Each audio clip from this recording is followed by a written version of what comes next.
Good morning po. My name is Diana Lea M. Mendoza. I will be discussing the questions and answers for immunology and serology for the ASCP board review. So I hope marami po tayong matutunan. Thank you po. For question number 1, refer to the following data from a peripheral blood sample. So here we have a total WBC of 10 times 10 raised to 9 per liter. A differential count of the following. We have neutrophils 68%, lymphocyte 25%, monocyte 4%, eosinophil 2%, and basophils 1%. So in this lymphocytes, the 25% lymphocytes, 40 of which are said to be T cells or counted as T cells. So in this question, we want to determine what would be the expected total number of T cells according to the given data. So first, in order for us to compute for the total number of T cell, so we need to know the formula first. So the absolute number of CD4 positive T cells is WBC count multiplied by percent lymphocyte multiplied by percent CD4 T cells. So in this case po, given na po yung percent CD4 T cells, which is the 40%. So we'll just substitute this formula to get the actual number of T cells. So WBC count is 10 times 10 raised to 9 per liter. Formula, we should use the conventional unit for WBC count. So for 10 times 10 raised to 9 per liter, this is equivalent to 10,000 cells per cubic millimeter or microliter.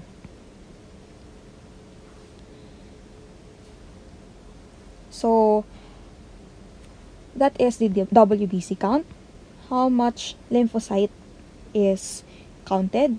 This is about 0.25 or equivalent to 25%. Percent CD4 T cells, it is counted as 40% or equivalent to 0.4. We just multiply these three values and we will get 1,000. So 1,000 would be the absolute first number of CD4 positive T cells. So number 1, it is letter B. So absolute CD4 T cell, the reference range is typically 500 to 1,300 cells per microliter peripheral blood. So determining 1,000 as counted or absolute count for CD4 T cells, the value is said to be in normal range. Number 2, which of the following antigens are found on the T cell subset known as the helper inducer? The answer for this question is CD4. Okay, CD4. So we have different types of lymphocytes. We have the cytotoxic lymphocytes, which lies the host cell infected with virus and tumor cells. This type of lymphocyte produce lymphokines. So this is associated with the lysis of virus-infected cells, tumor cells, and allografts. So this is also helpful among macrophage activation by secreting cytokines, which is part of cellular-mediated immunity. Next type of lymphocyte, this is the T helper or T inducer cells. Sinabi siyang T inducer because it has the ability to stimulate immune reaction among other cells. T helper cells, actually, the T inducers or T helper cells, they have many markers in their cell membrane. But what is unique is the CD4 marker. CD2 and CD3 are common markers among T lymphocytes, but not necessarily T helper cells.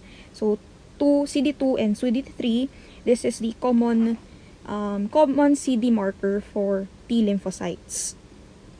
So, other markers that can be found in T helper cells are CD2, CD3, CD4, CD5, CD7, HLA, DR, CD45RA, and CD28. Next is T suppressor cells. So from the word suppressor, so it suppress other cells or it suppress other immune reaction caused by other cells. We have NK cells. NK cells have role in tumor host defense, which is governed mainly by cytokines. So, NK cells mechanism, it causes lysis on virus-infected cells. So, this is through the ADCC or the antibody-dependent cellular toxicity. Number 3, a 40-year-old male who is a smoker develops symptoms of premature emphysema. So the symptoms may be caused by the deficiency of which of the following acute phase reactants. So number 1, or letter A, we have haptoglobin. Letter B, we have alpha antitrypsin. Letter C, we have fibrinogen. And letter D, we have ceruloplasmin. For number 3, the correct answer is letter B, alpha antitrypsin. So, bago natin sabihin yung reason bakit alpha antitrypsin, ano ba muna yung haptoglobin? So, haptoglobin is an acute phase reactant which binds primarily to hemoglobin. So, it binds irreversibly to free hemoglobin which is released after an intravascular hemolysis. So, haptoglobin, 2-fold or 10-fold increase would indicate inflammation, stress, tissue necrosis, and haptoglobin also have a protective function. It protects kidney from tissue damage and preventing urinary iron excretion in times of intravascular or severe intravascular hemolysis. We have your fibrinogen. Fibrinogen, as all we know, it is important in clot formation. So, when cleaved by thrombin, it forms the fibrils that makes up the fibrin. So, this is needed to increase the strength of wound and stimulates endothelial cell adhesion and proliferation. So, next is ceruloplasmin. It is a copper transporting protein. So, this protein specifically binds with copper and known to oxidize iron. So, it acts as a peroxidase which oxidizes iron from a ferrous form to ferric form. So, depletion of ceruloplasmin is seen during Wilson's disease, in times of Wilson's disease. In Wilson's disease, what is usually complicated? So, there is the deficiency of ceruloplasmin, hence copper accumulation in the brain, cornea, kidneys, and bones might happen. This is also alpha-1 antitrypsin. This is an acute phase reactant, a protease inhibitor which primarily acts against trypsin. So this is a plasma inhibitor of protease which is released from leukocytes especially the elastase, which helps in degrading elastin and collagen. So, in pulmonary emphysema, which is caused by the deficiency of alpha-1 antitrypsin, it causes damage to the small air sacs of the lungs. So, emphysema, this is a chronic lung condition in which the alveoli or the air sacs may collapse and be destroyed, narrowed, overinflated, or stretched. So, in times of deficiency of alpha-1 antitrypsin, what can be manifesting, which this is the pulmonary emphysema or premature emphysema. Number 4, why might a colony-stimulating factor be given to cancer patient? So, the choices are, letter A, it stimulate activity of the NK cells. Letter B, it increase production of certain types of leukocytes. Letter C, it decrease the production of the TNF. Or letter D, it increase production of mast cells. So we should remember that colony-stimulating factor, these are class of molecules that known to stimulate the progenitor cell, the hematopoietic progenitor cell, which is needed in division and generating colonies for differentiation progeny such as the neutrophils and or macrophage.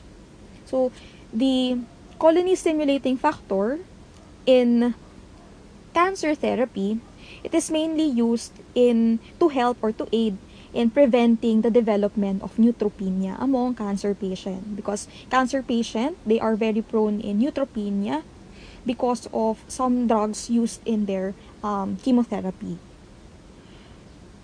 So, for number 4, this is letter B. So, this is to increase the production of certain types of leukocyte, mainly neutrophils, to prevent neutropenia caused by chemotherapy. Number 5, first step of agglutination reaction.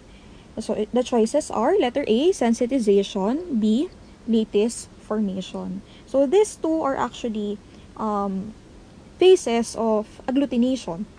So, let's define first which is sensitization and lattice formation. So, agglutination is the clumping of particles that have antigens on their surfaces, such as the erythrocytes, or by antibody molecules that may form bridges between the antigenic determinants. Agglutination is illustrated using this photo. So, first reaction at the left is the first step or first phase of agglutination, and this is what we call as the sensitization phase, the first phase of agglutination. This represents the physical attachment of the antibody molecules to the antigens of the cell membrane. The next reaction, this is the lattice formation, or also known as the establishment of cross-links between the sensitized particles and antibodies. So, this formation would result in aggregation. Compared to sensitization, it forms in much slower state or slower process because it requires initial sensitization before it can form lattice formation. So, that is agglutination. So, for this question, first step of agglutination reaction, this is letter A, sensitization. Number 6, false negative results in the ABO grouping are attributed to which of the following? Letter A, contaminated reagents. B, dirty glassware. C, overcentrifugation. Or letter D, incorrect incubation. And for number 6, the correct answer is letter D. There could be an incorrect incubation temperature. So, false negative reactions in ABO grouping is attributed to many reasons. It could be a lack of specimen or reagent in the test. So, pwede pag nag-add ka ng anti-sera, nakalimutan mo palang mag-add ng red cells or the other way around, no? So, another reason is an incorrect serum to cell ratio. Remember, false negative reaction is also attributed with prozone and postzone reaction. So, those two, postzone and prozone reaction, causes false negative reaction. So, ano po yung postzone? So, this is the excess of antigen, while prozone, this is the excess of antibody.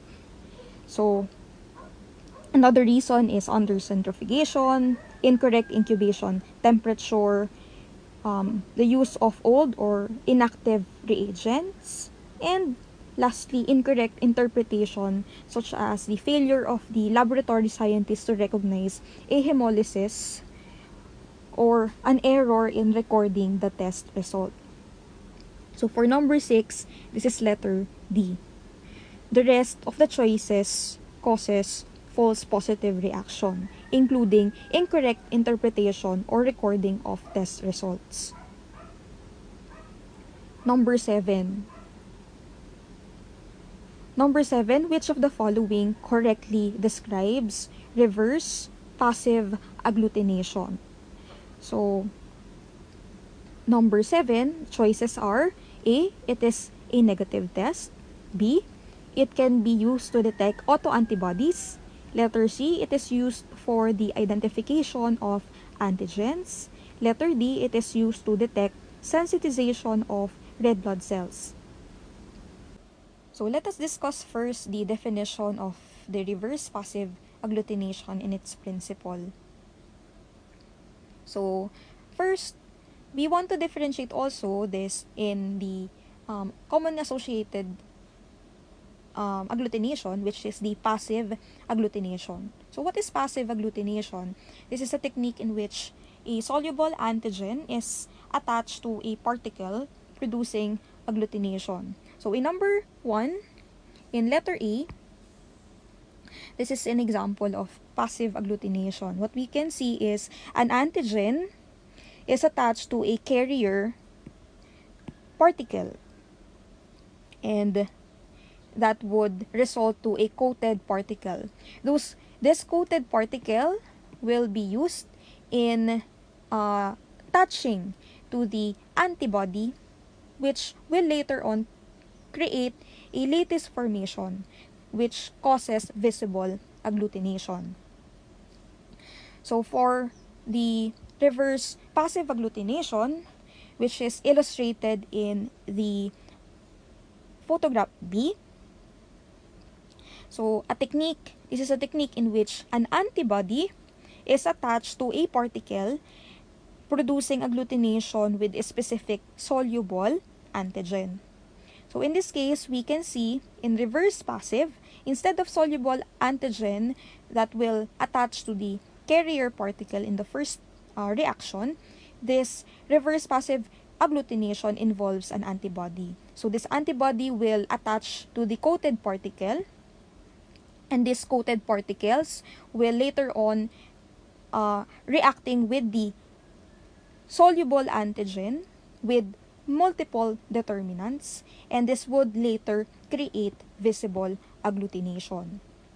So for this question, so which of the following statement correctly described refers passive agglutination? So for number 7, the correct answer is letter C. So it is used for the identification of antigen. It is used in identification of antigen.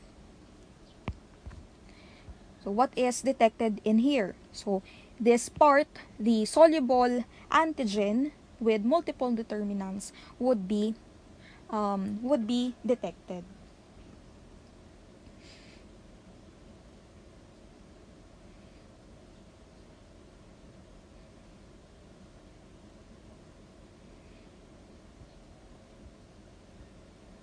Number 8.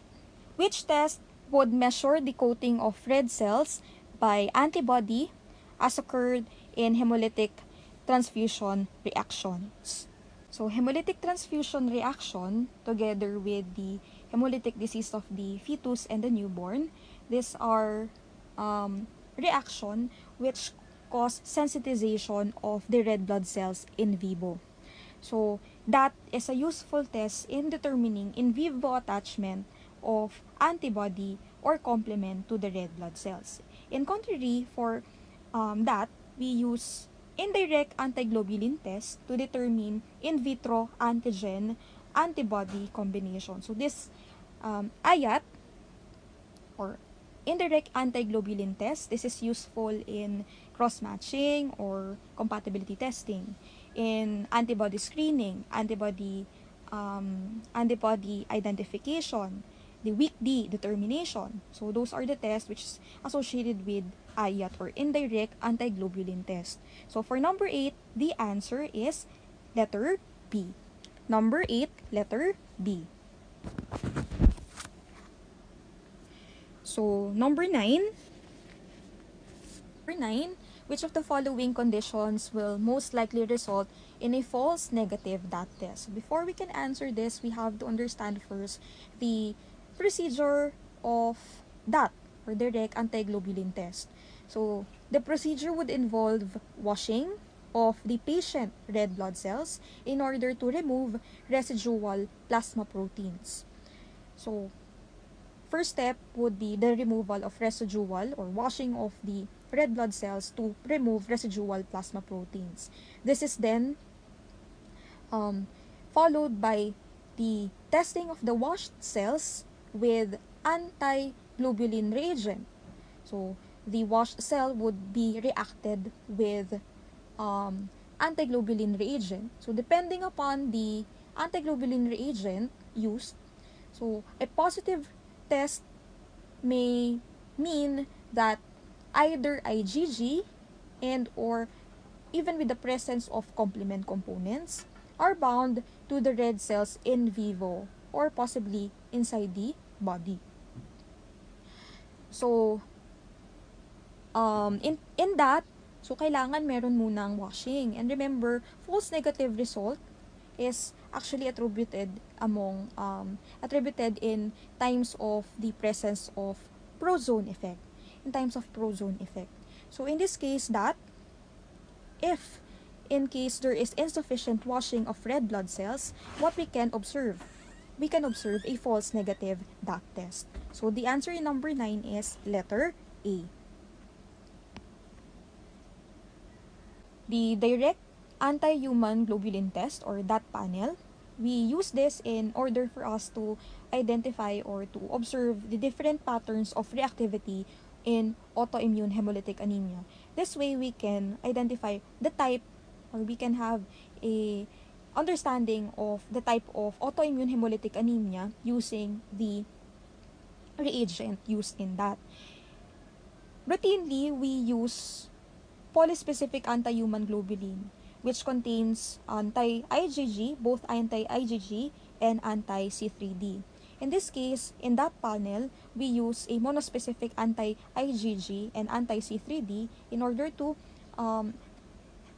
identify the patterns of reactivity. In WAIHA, or the warm autoimmune hemolytic anemia, 20% of those patients would demonstrate reaction with anti-IgG. 67% or majority of the warm autoimmune hemolytic anemia demonstrate a both positive reaction with anti-IgG and anti-C3d.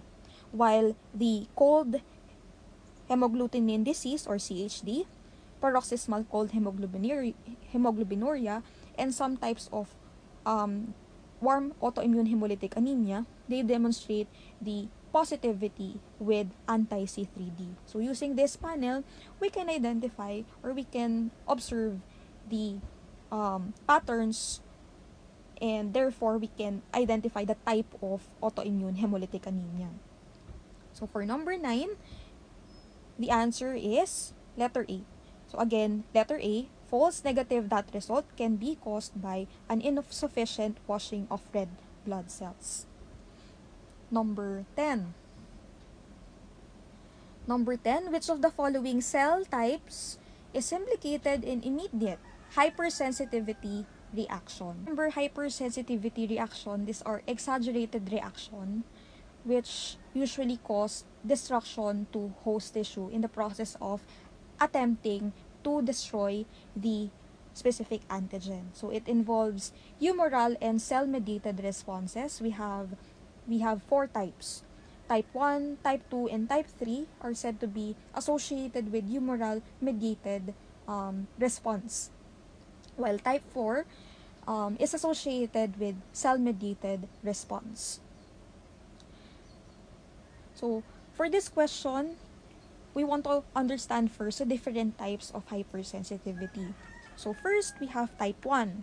So type 1 hypersensitivity reaction, it describes its reaction as anaphylactic or immediate. So from its type of reaction, type 1 is also known as immediate hypersensitivity reaction or anaphylactic reaction. We have type 2 hypersensitivity reaction. So this type 2 hypersensitivity reaction, this reaction is said to be cytotoxic.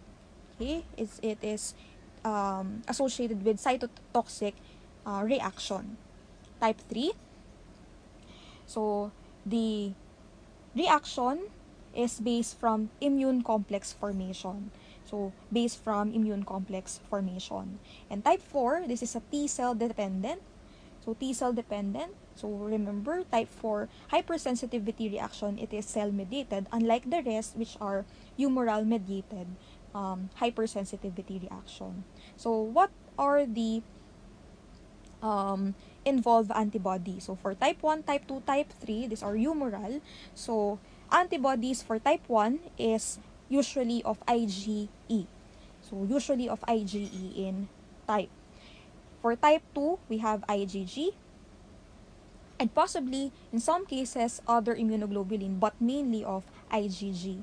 In type 3, we have antigen-antibody complexes, which can be either IgG and IgM. For type 4, this is an exception. Complement involvement, this is attributed to type 2 and type 3 hypersensitivity reaction. Cytokine,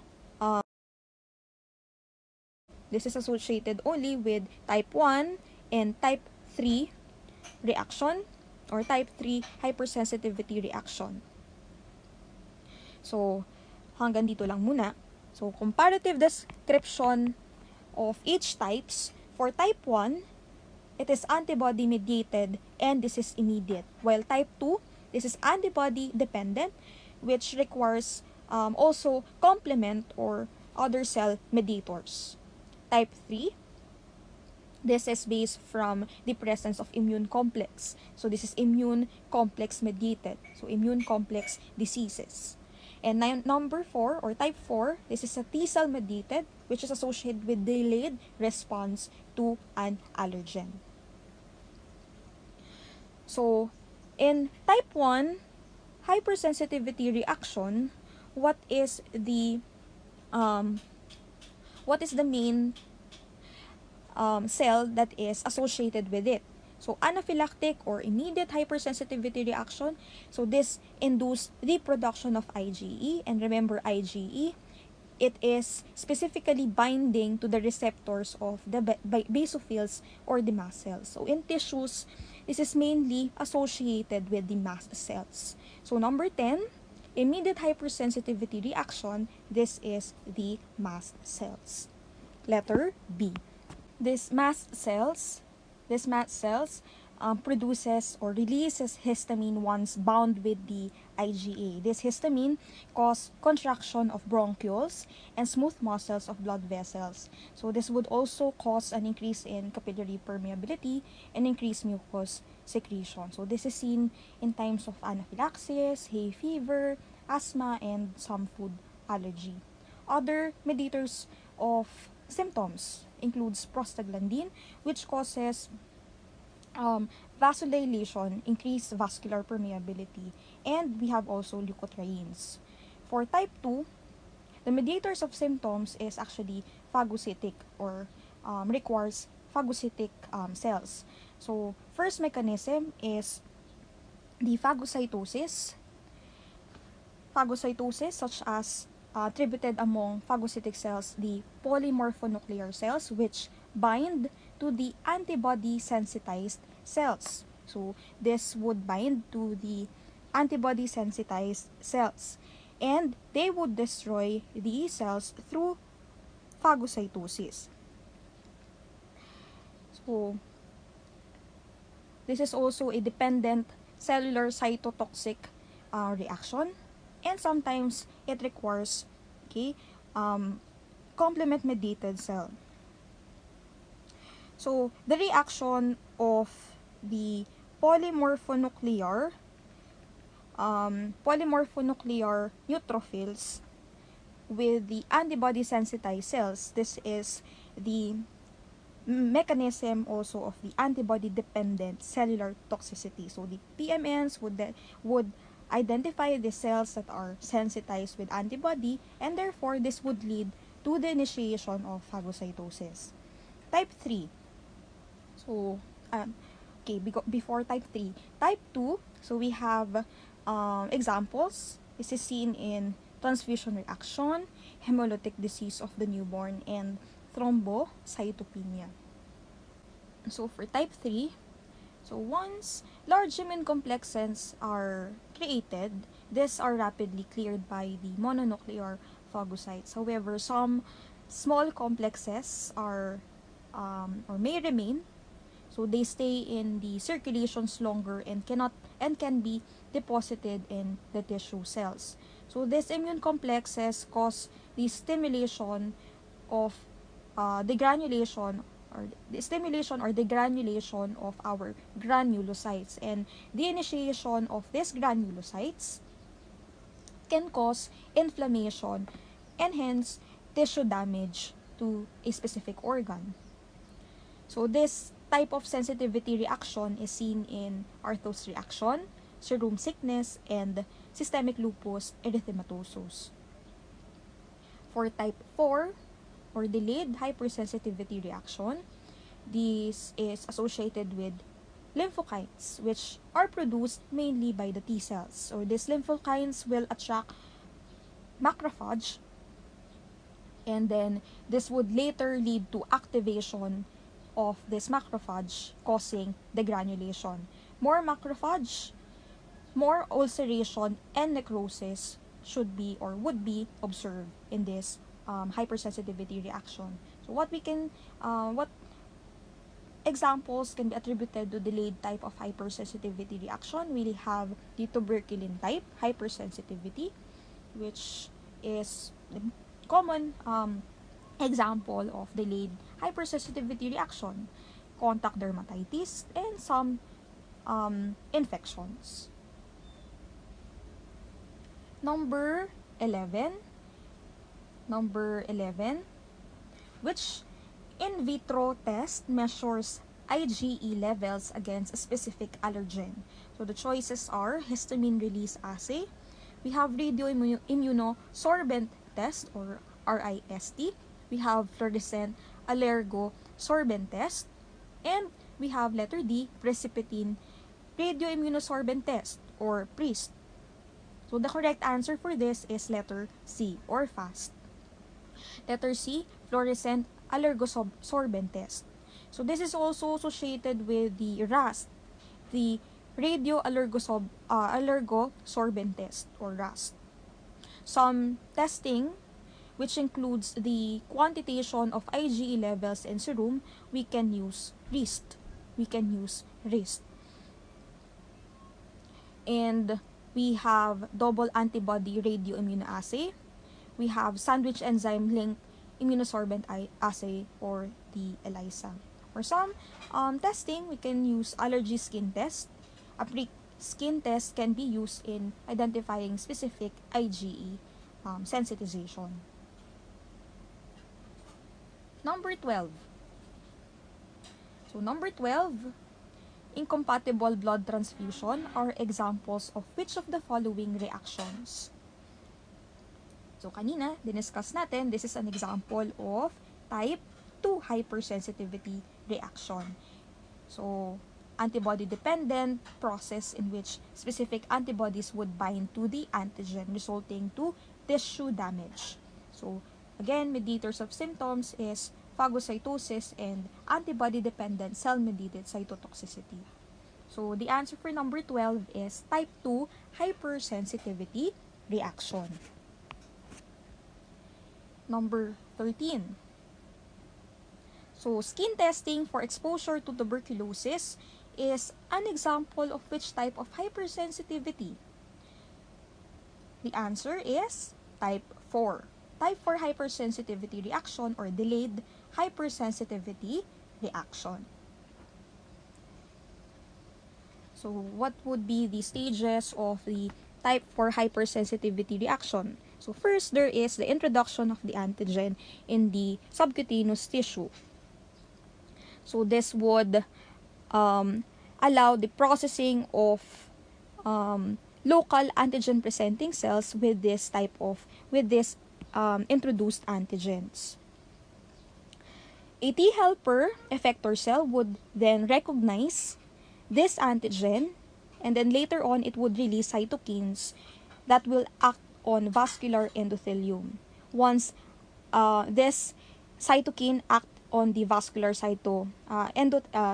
endothelium, it would allow further recruitment of phagocytes and plasma to the site of antigen.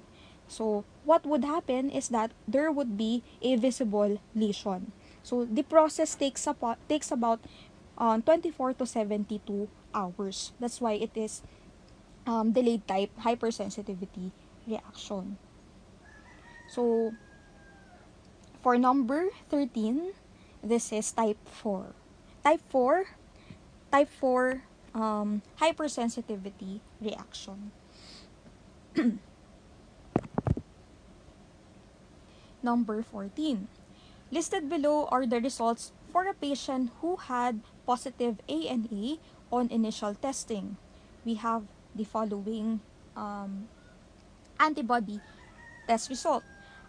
Anti-Smith is negative, anti-SSA positive, anti-SSB positive. So the choices are SLE, mixed connective tissue disease, scleroderma, Sjogren syndrome. So what is the correct answer for this panel? Usually SLE presents all positive in this panel ha. Ang SLE po would present a positive reaction in these three antibodies. However, in times of a negative reaction with anti-Smith, remember, anti-Smith is an antibody, a ribonucleoprotein found in the nucleus of the cell, and it is almost found exclusively among patients or among people with lupus. So kapag ka-absent yan, what would be the possible condition? So anti-SSA, anti-SSB, these antibodies, although found also with systemic lupus erythematosus, this can also be found in Sjogren syndrome. Sjogren syndrome or Sjogren disease will not present a positive reaction with anti-Smith. Okay? So, for number 14, the answer is letter D. Sjogren syndrome. Sjogren syndrome.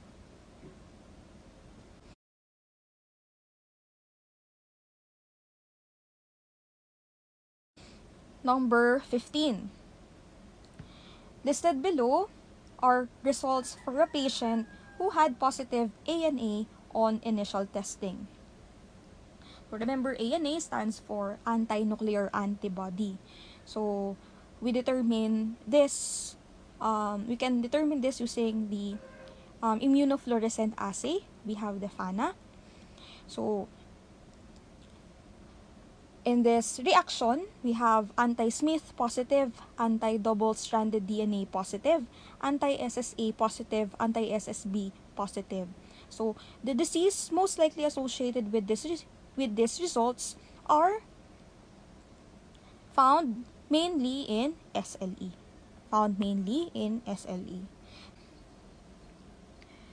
the following antibodies are helpful in determining and ruling out other diseases which will lead to the diagnosis of SLE. So other antibodies includes anti-U1RNP. So these antibodies are part of the ANA panel for SLE. Number 16, anti-dsDNA. The anti-dsDNA antibodies are associated with which of the following choices?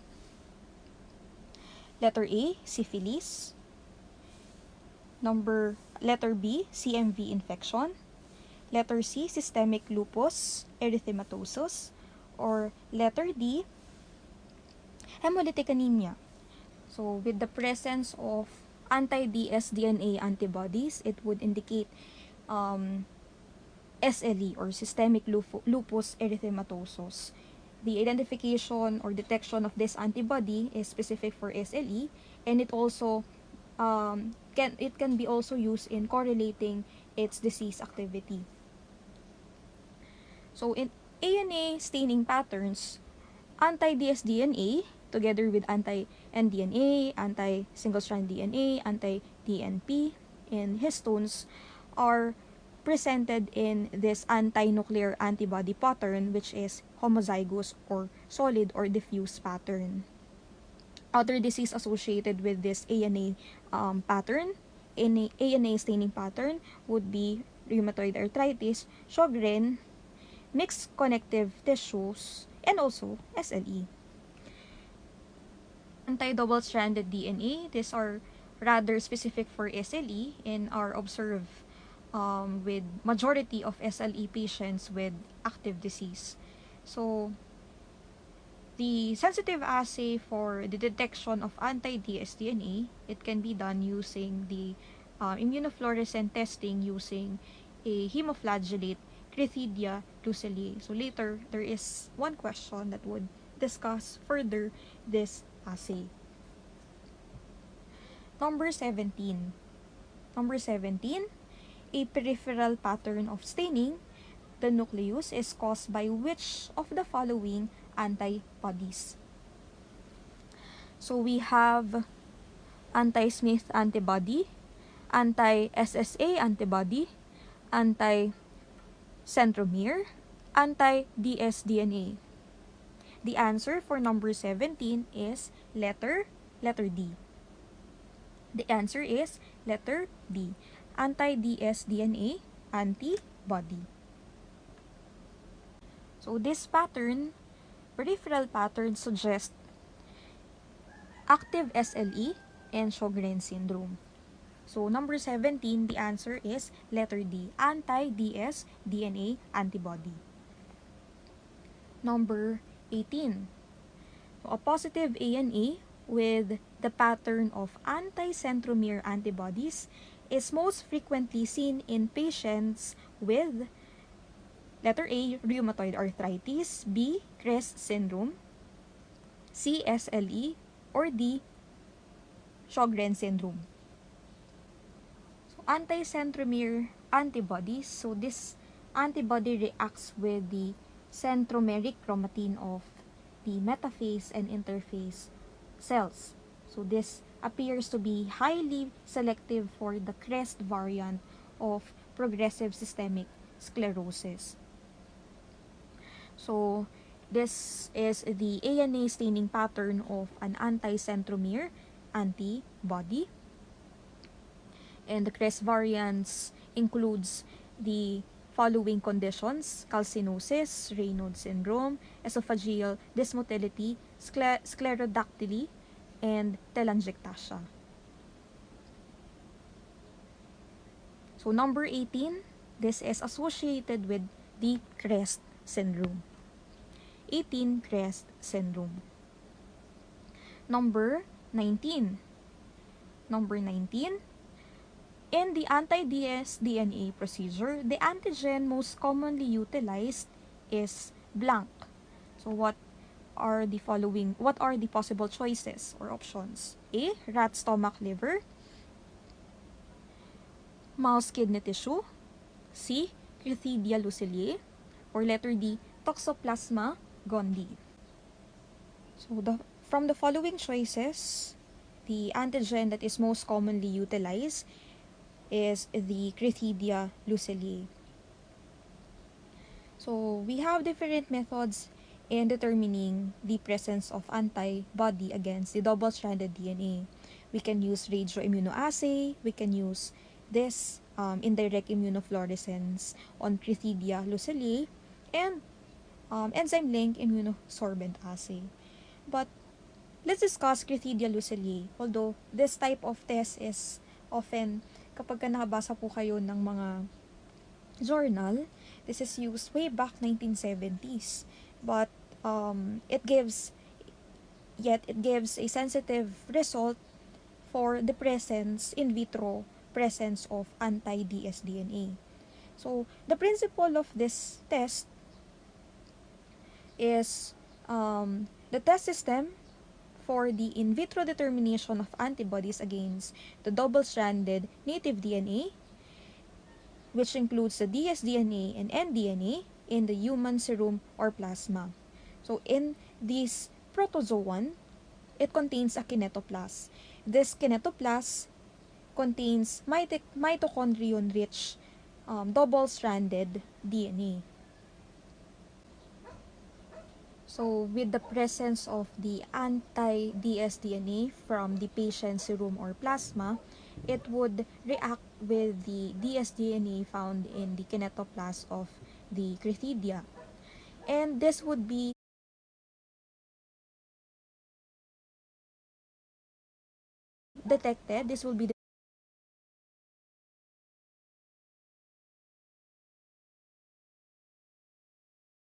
detected, using the immunofluorescent test, giving the organism a brightly stained appearance,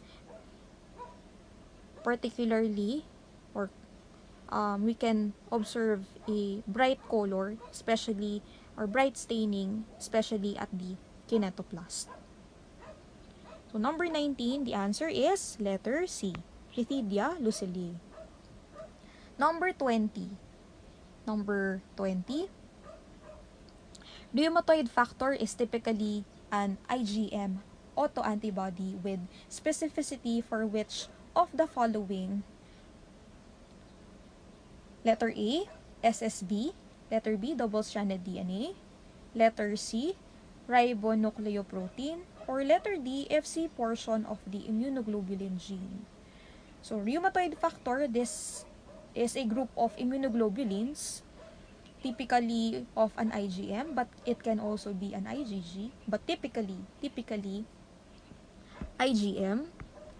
This interacts specifically with the Fc portion of the IgG, which is found in the target molecule. So positive test for rheumatoid factor would indicate rheumatoid arthritis. So rheumatoid arthritis is characterized as a chronic, symmetric, and erosive arthritis of the peripheral joints that can also affect multiple organs such as the heart and the lungs. So for number 20, the answer is letter D. So the rheumatoid factor has a specificity on the Fc portion of the immunoglobulin G of the target molecule. Number 21. Number 21,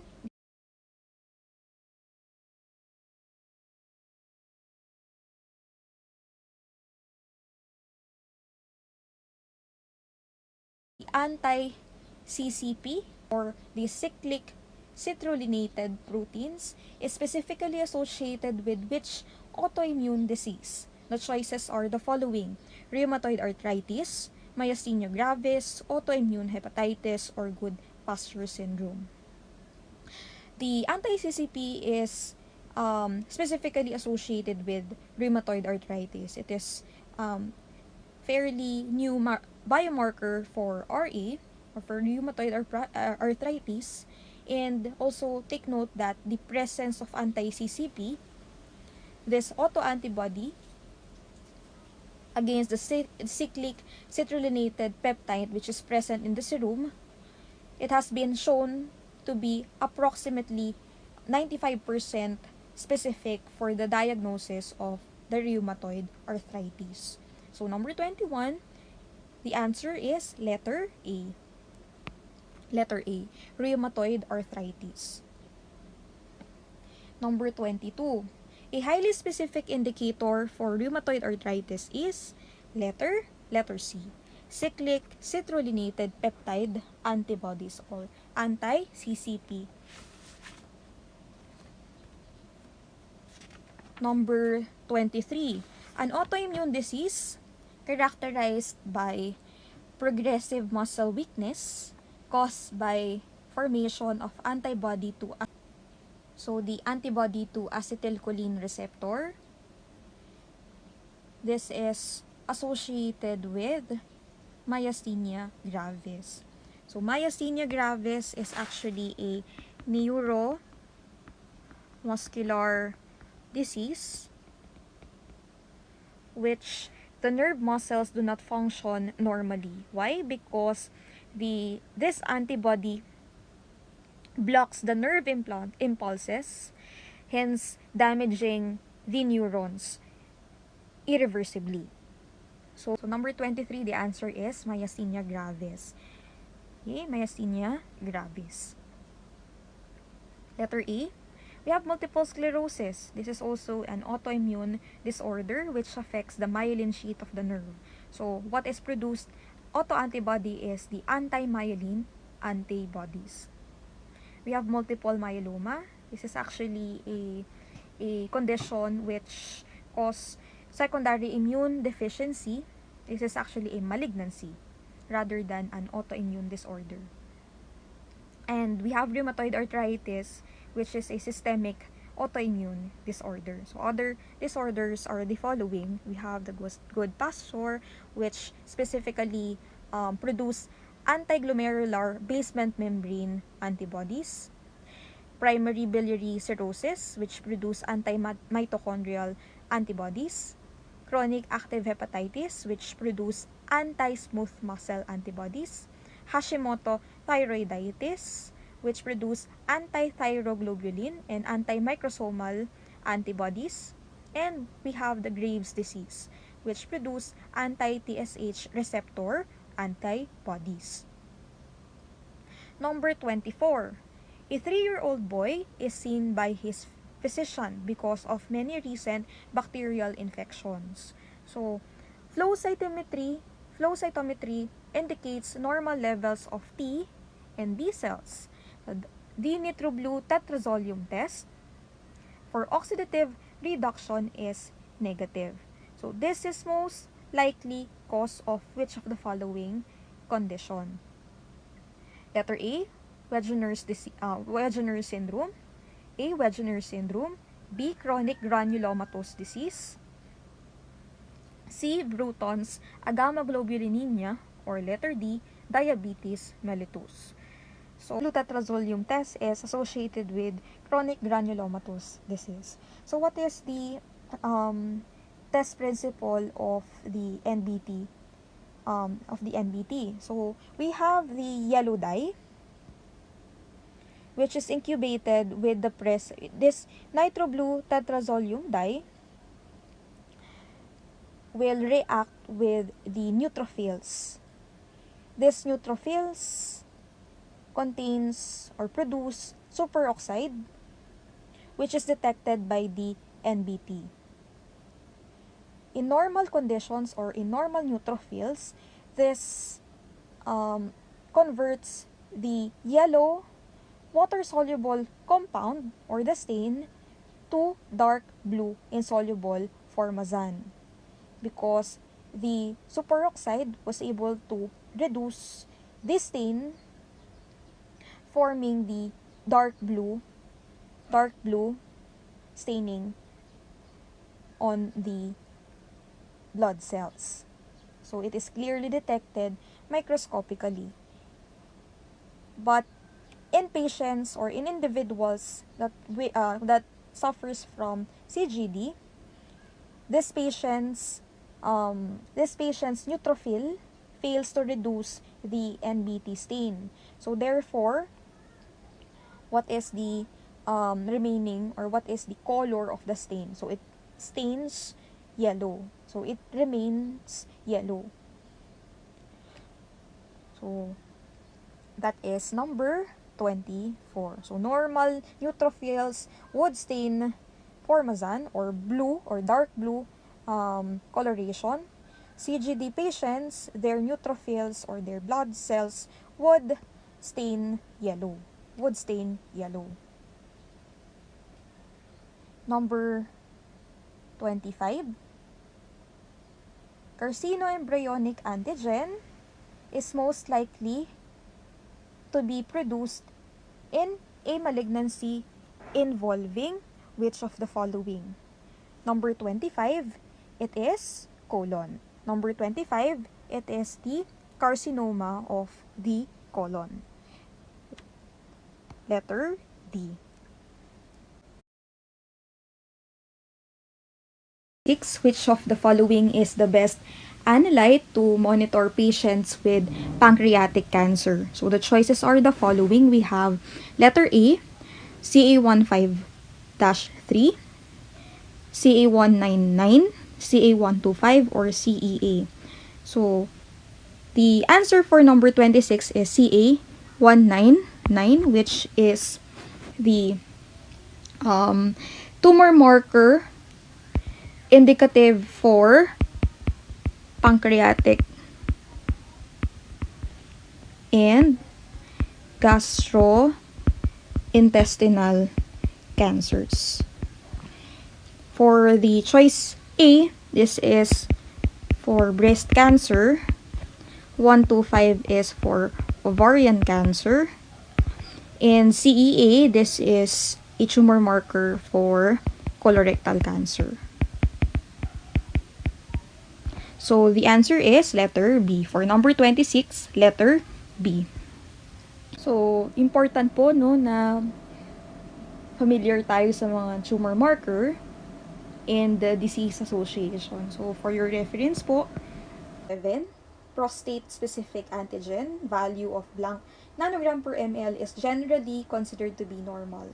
So the choices are 0 to 4, 4 to 8, 10 to 12, or 12 to 15 nanograms per ml. So the normal value for PSA is 0 to 4 nanogram per ml. PSA is actually a member of kallikrein family of serine proteases that is synthesized uniquely in the epithelial cells of the prostate gland.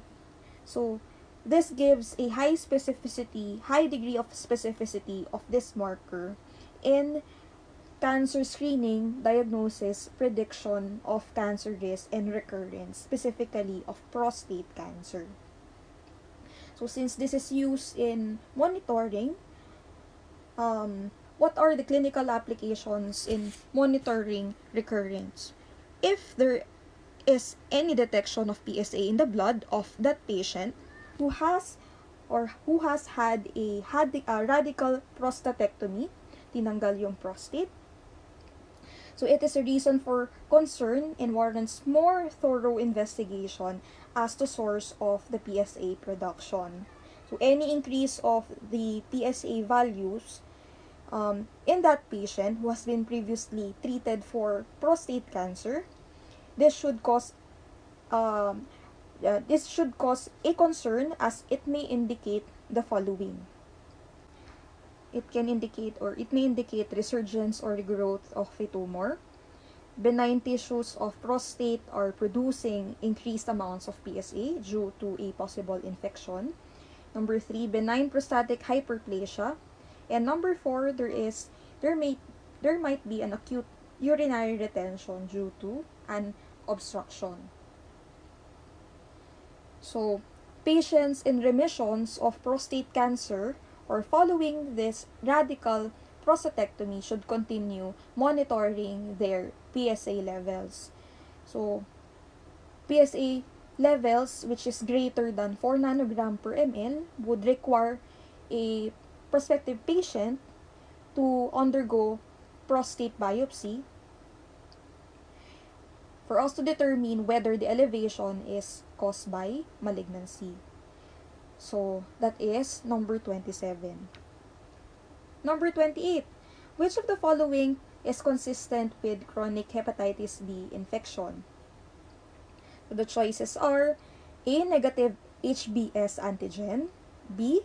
Positive anti-HBC IgM antibodies, letter C. Negative anti-HBs antibodies, or letter D.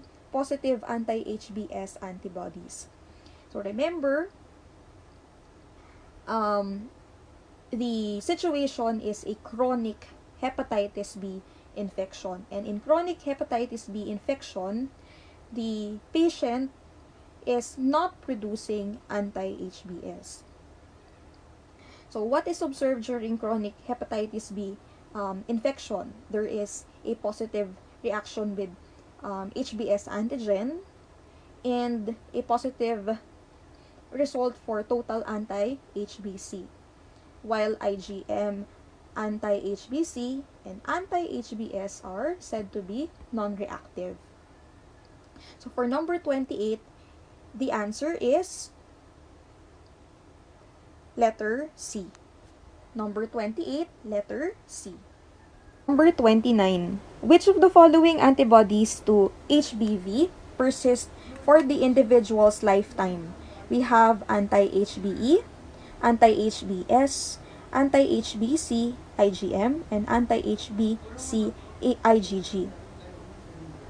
So, anti-HBe indicates that a person who was HBe antigen positive but has since developed immunity to this antigen. So remember that HBe antigen will be present among persons or among patient who is also HBs antigen. So it indicates that a person is highly infectious. Next is anti-HBs. So anti-HBs, or we usually call as anti-surface surface antibody against hepatitis. So this antibody is directed against the hepatitis B surface antigen. So presence of anti-HBs, presence of anti-HBs would indicate recovery and immunity or immunity against the hepatitis B virus infection. This is also indicated among individuals who develop antibodies after they get vaccination against hepatitis B. Next, we have anti-HBC IgM. We have anti-HBC IgM. So this is an IgM antibody to hepatitis B core antigen. Positivity to this antibody indicates recent infection with hepatitis B virus for less than or equal to about 6 months. So in its presence would indicate acute infection. On the other hand, we have the anti-HBC IgG. So your anti-HBC IgG,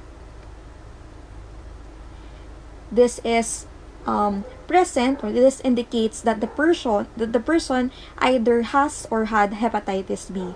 So this antibody develops after exposure to hepatitis B virus and may still persist for many years. The presence of this antibody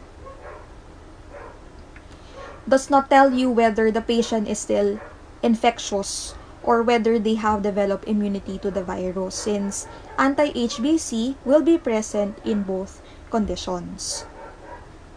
So, for number 29, the correct answer is letter D. Number 30, with the following results of ELISA, we have a specimen absorbance of 0.3 with a cutoff value of 0.7. So the interpretation of this result obtained on the completion of a sandwich or indirect ELISA is summarized in this table. If it is reactive, the absorbance of the test specimen should be greater or equal to the cutoff value. So in this case, mas mababa siya. So therefore, this is a non-reactive interpretation. So number 30, the answer is letter D. Negative for HBe antigen, or non-reactive for HBe antigen. So number 31, the characteristic laboratory finding in HIV infection is the following. Letter A, decreased numbers of CD4 T cells. B, decreased number of CD8 T cells. Letter C, decreased numbers of CD20 B cells. Or letter D, decreased immunoglobulin. So we know that upon HIV infection, it targets mainly the CD4 positive T cells. So during viral infection, viral replication, the virus binds on these receptor cells containing CD4 markers. So the virus will then penetrate the cell, and it would organize in the infected cell to be able to make the viral genetic material.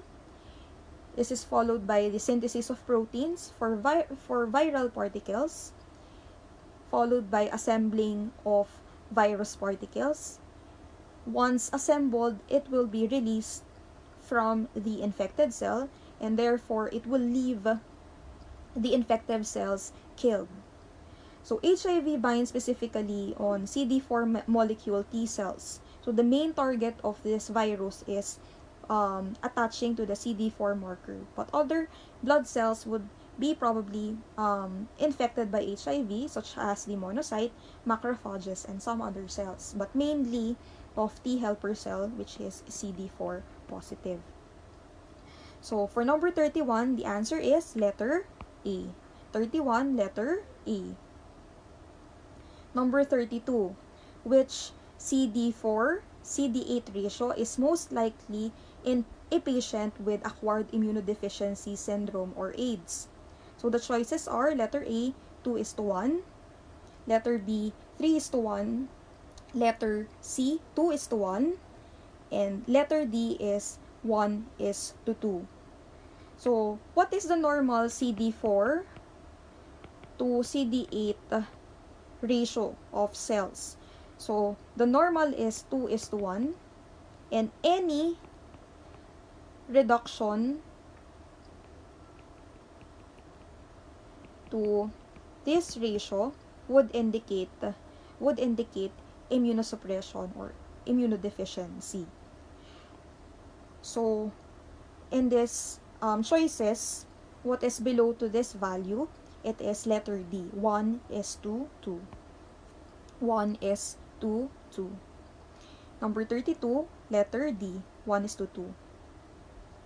Number 33, which of the following combinations of bands would represent a positive Western blot for HIV antibody? So the choices are P24, P55, P24, P31, C, GP41, GP120, or letter D, P31 and P55.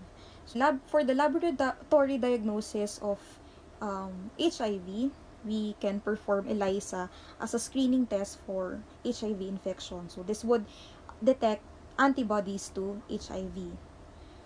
Next is we have Western blot. This is a confirmatory test for HIV infection. So Western blot detects antigen or viral antigen that is present in the circulation in case of HIV infection. So what would be the indication of a positive Western blot? If there are 2 out of the 3 bands coding for P24 antigen, GP41, GP120, or GP160 bands.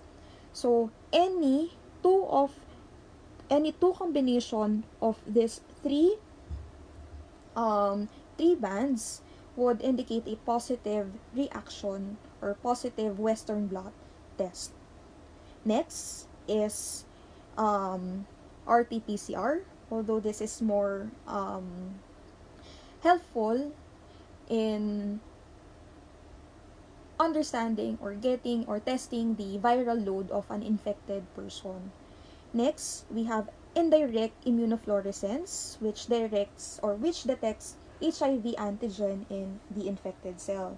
So among the following choices using Western blot for HIV, what would be the possible combination? Number 33, the answer is letter C. Okay, letter C. GP41 or GP20. 120. Okay, so GP41 or GP120. Okay? Next, an initial and repeat ELISA test for antibodies to HIV-1 are both positive. A Western blot shows a single band at GP160.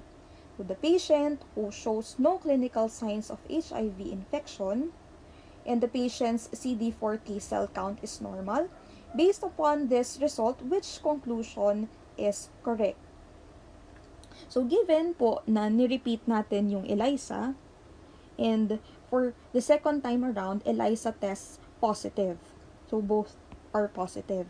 And this is then followed by the confirmatory test, Western blot, but only shows single band at GP160. A result of one band in Western blot would make the test fall as indeterminate or inconclusive or insufficient. So what we need is further testing for this patient. So number 34, letter C. So when we say an indeterminate test, what should be done in the patient? So it is recommended the test which is Western blot, we have to repeat it with the same or fresh specimen. So we can use the same or the fresh specimen or a fresh specimen. If in this case there is a repetition of assay and the test is still indeterminate, the testing may be performed with a new specimen obtained a few weeks later. So kapag tinest ulit siya a few weeks later and the result is, ito yung isa, if the pattern converts to positive, this may indicate or may conclude that the first specimen obtained during the early phase of seroconversion. Kaya hindi siya nadedetect ni Western blot. Next, if there is again failure of an indeterminate test pattern to convert to positive after few weeks, it would strongly suggest that the pattern is due to false positive rather than HIV infection. So this can rule out a HIV negative test result. So this is an example of a Western blot result. Here shows a negative Western blot test. Here, since the P24, although 2-band siya, but remember what would be the markers that we want to identify? P24, GP41, GP120, and GP160. So at least 2 combination among those would indicate positive reaction. And this is illustrated in this sample. So there is P24, we have GP41, we have GP120, and GP160. So this indicates a positive Western blot test. Number 35, to establish syphilis reinfection, what would be the test that would help us identify reinfection. So is it a treponemal test, which may use FDA ABS, or letter B, we may use your non-treponemal test such as your VDRL and your RPR. So for syphilis reinfection, what we should use, okay, what we should test in this individual is using the non-treponemal test, such as the VDRL or RPR. So, number 35, the answer is letter B. Bakit non-treponemal test? Since there is a reintroduction of T. pallidum, so this indicates new infection, which leads to the production of reagin, which is best detected using non-treponemal tests such as your VDRL and RPR. So number 35, the answer is letter B. So how are we going to identify reinfection? So there would be a fourfold increase on titer, which is usually indicates treatment failure or possible reinfection.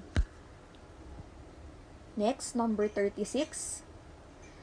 Interferon gamma release assay or IGRAS are whole blood tests that can aid in diagnosing blank infection. So IGRAS, these are interferon gamma release assay. These are whole blood tests that can aid in diagnosing Mycobacterium tuberculosis infection.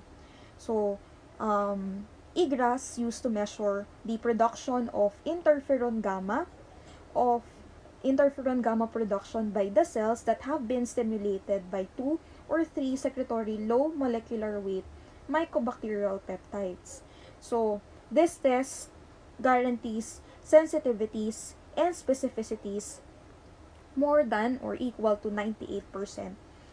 So, like the tuberculin skin test, IGRAS cannot distinguish between active and latent infection. And in the United States, the tuberculin skin test and IGRAS are paired in order to diagnose Mycobacterium tuberculosis. So number 36, the answer is letter C. The answer is letter C. Number 37, a 7-year-old patient was given Bacillus calmei guerin for tuberculosis. So, the following test result was obtained in this patient. A tuberculin skin test of positive, an interferon gamma release assay or IGRA, same with the skin test positive. So, para saan ba yung BCG? So, remember the BCG or the Bacillus calmei guerin. This is a vaccine, a live attenuated weakened vaccine, which is derived from the strain of Mycobacterium bovis. So this is widely used in among developed countries in controlling MTB infections. So we have two tests. We have the tuberculin skin test. Tuberculin skin test, this is used to determine if the patient is infected with MTB. So in this test, as described kanina in hypersensitivity reaction, what we observe is a delayed hypersensitivity reaction. Bakit? So we introduce substance which is a purified protein derived or PPD, which is injected under the skin of the patient. So typically, PPD produce a T-cell mediated delayed type hypersensitivity reaction if this patient, okay, or if this person has been infected with MTB. In most people who have TB infection, the immune system will recognize PPD because it is extracted from the tubercle bacilli. So that can cause or that caused infection. So we have here IGRAS. So eGRAS is used to identify the presence of TB infection by measuring the immune response to the TB proteins in the whole blood. So kanina, di ba?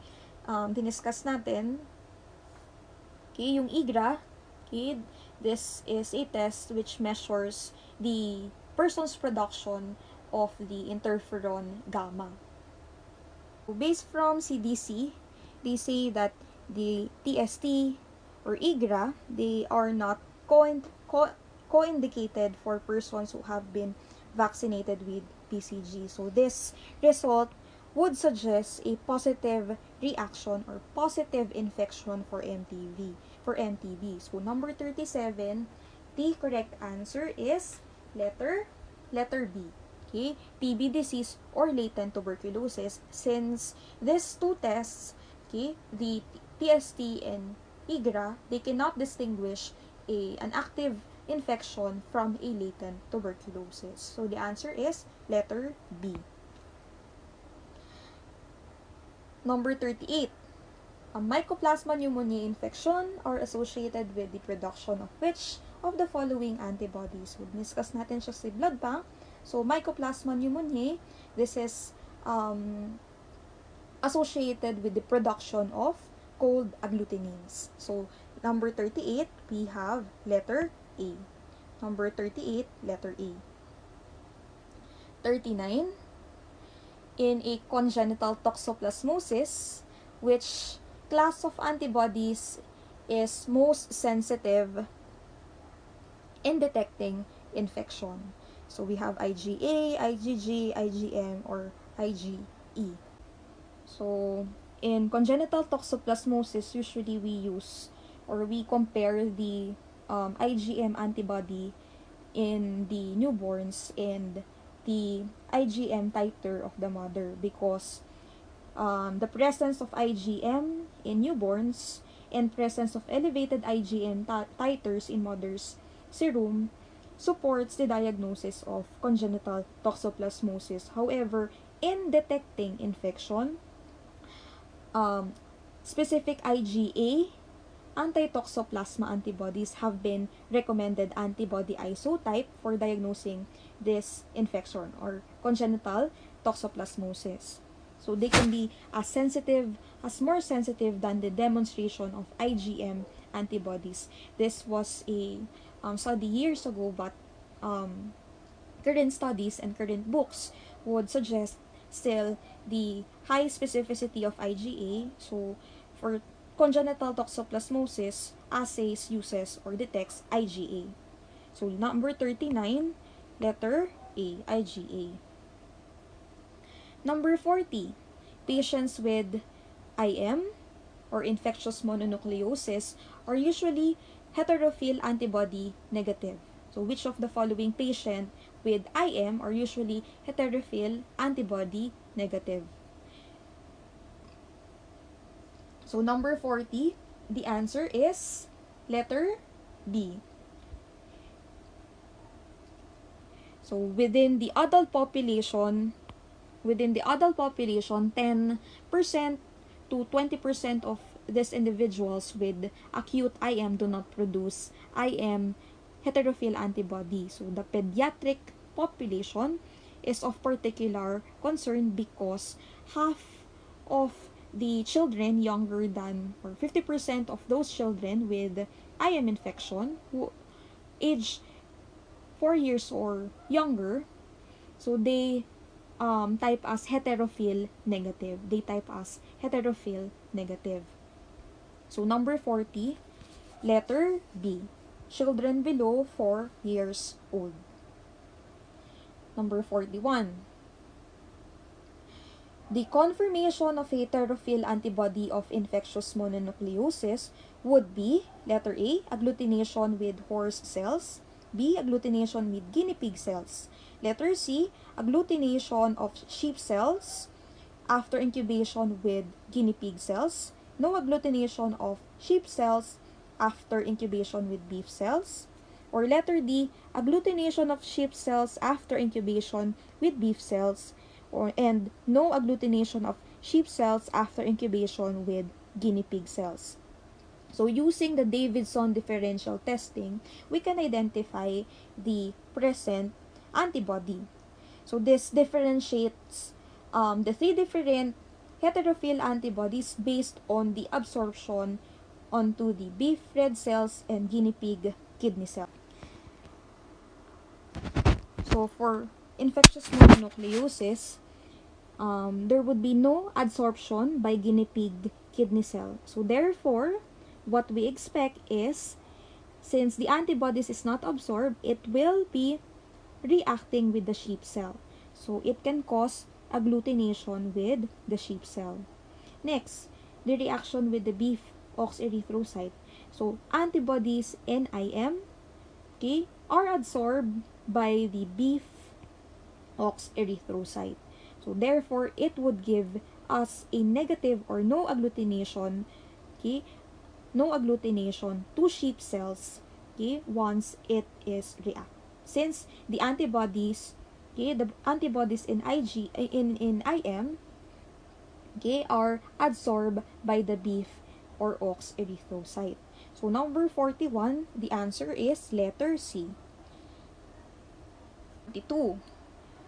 Which of the following stages of infectious mononucleosis is characterized by antibody to Epstein-Barr nuclear antigen or EBNA? So the choices are letter A, recent or acute infection, B, past infection or convalescent period, C, reactivation of latent infection, or letter D, both B and C. So these are the characteristic diagnostic profile of EBV. So we have to identify the stage wherein we can observe presence, okay, of Epstein-Barr nuclear antigen. And this is seen in past infection and reactivation stages. So for number 42, the answer is letter D, both B and C. Number 43,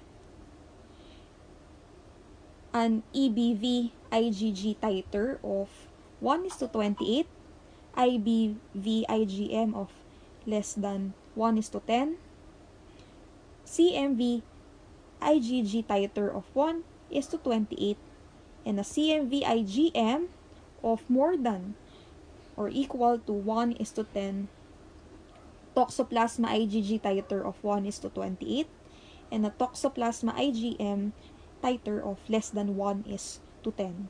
We can observe here primarily is a positive reaction with the IgM antibody to CMV.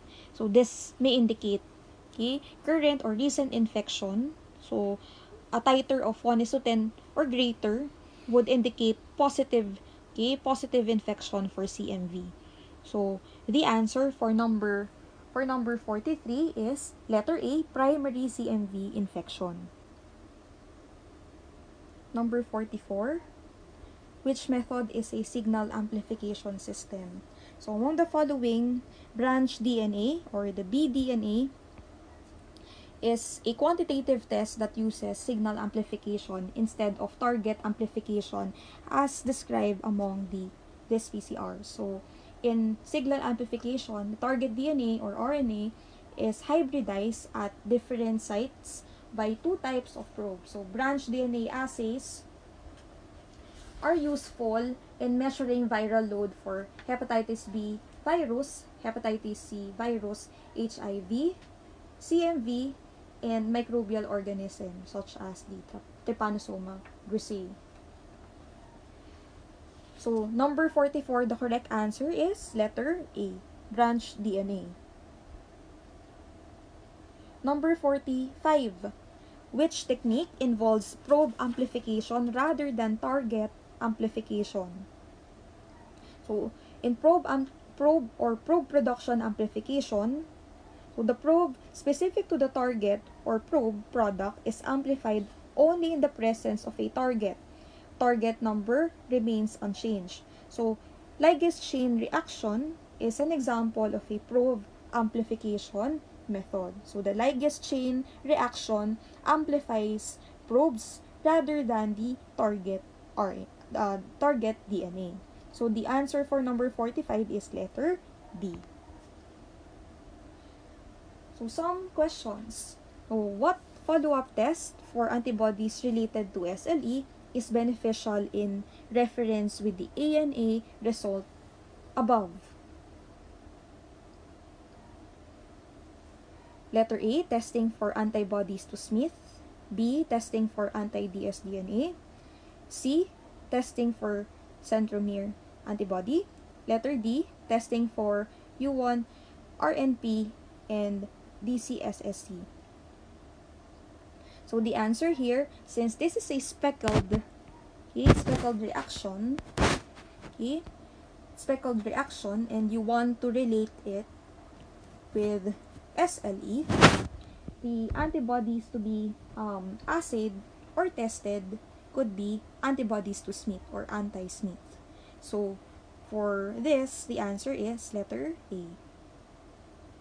So familiar lang po sana tayo dito kasi baka lang lumabas, although very important po. Okay? So for your reference po, we have homozygous staining, we have the peripheral staining, we have the speckled ANA staining, we have centromere, and then we have nucleolar. So we have homozygous, we have peripheral, we have speckled reaction, we have nucleolar, and then we have here, centromere. Again, this is homozygous staining, solid or diffuse or homozygous. This is a peripheral pattern. We have here a speckled pattern. We have here nucleolar. And lastly, we have discrete pattern or centromere.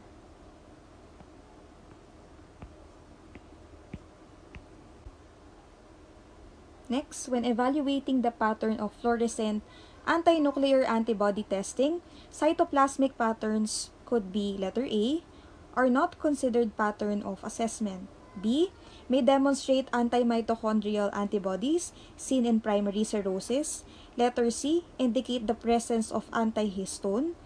Letter D, antibodies indicate the presence of anti-Smith antibodies. Hindi pwede to because anti-Smith antibody would produce speckled reaction.